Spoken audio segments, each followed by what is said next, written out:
Yung aking recipe ngayon, patuyo, kasi mas masarap pag tuyo.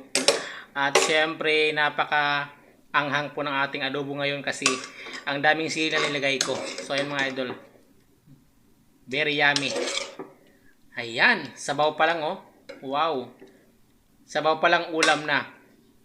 So ano pang inantay natin? Kainan na. Ayan, mekos-mekos na insan. Maingay yung ating kawali. For the go. Ayan, ang ingay naman ng ating kawali.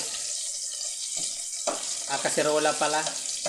Dahan-dahan lang yung ating pag mekos-mekos para hindi maingay.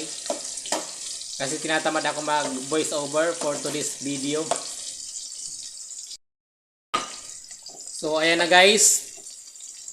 2 hours later, luto na yung ating mga pampabango. At syempre lagay natin yung ating ayan tawag dito, atay at saka purdago. Alright, ayan mga idol, ang ating adobo. Takpan na lang muna natin, mamaya natin haluin para madurog yung ating atay. Ayan mga idol, makalipas ang 5 minuto. Medyo may dugo-dugo pa yung ating ang ating mga karni. Ayan, konting halo-halo lang, mahirap po maghalo pagka walang cameraman. Kaya pasensya na nyo may mga idol, mga malikot yung ating camera dahil mahirap maghalo. Alam nyo naman yan, di ba?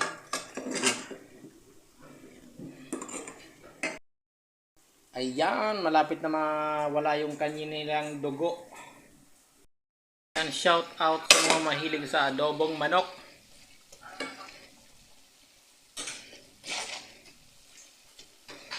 Ayan, ilalagay natin yung ating mahiwagang sili para mas masarap, mas maanghang.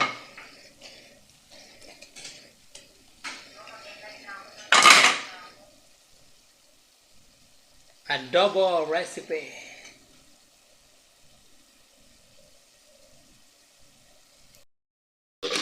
Hello guys! Ayan, ang ating adobong chicken na masarap. Thank you for watching. Ayan, patayin natin yung apoy para hindi maubusan ng sabaw. Ayan, napakasarap po ng ating recipe for today. Adobong atay, tsaka atay ng manok, tsaka laman ng manok. So yun mga idol, napakasarap. Pinatuyo ko talaga siya kasi masarap yung adobo na tuyo.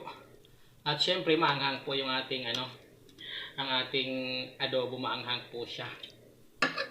Thank you for watching guys, at syempre like and share, comment, and syempre subscribe. Thank you.